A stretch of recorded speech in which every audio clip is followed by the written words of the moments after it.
Hi, and welcome to Expressing Yourself with Color. In this course, as we talked about, we'll be using air, all about air. And you'll want to just kind of be very open to what you want to create with this one. I'll be showing you 6 demos. We'll be covering a couple of tiles. We'll be covering a sunset. We'll be covering a water or seascape. And then we'll be doing an abstract. So a lot in this course.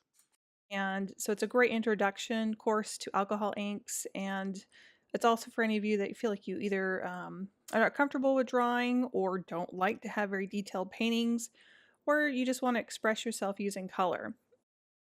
And I want you to have an open mind. It's really all you need for this class. It's a class in self-discovery, your own growth, and your own creative process.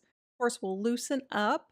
We'll let go of some of the pressures and some of the perfectionism that we all have and learn to kind of go where the paints take us. So check out the next section with materials to see what you'll need to get started, and let's get ready to create some beautiful paintings together.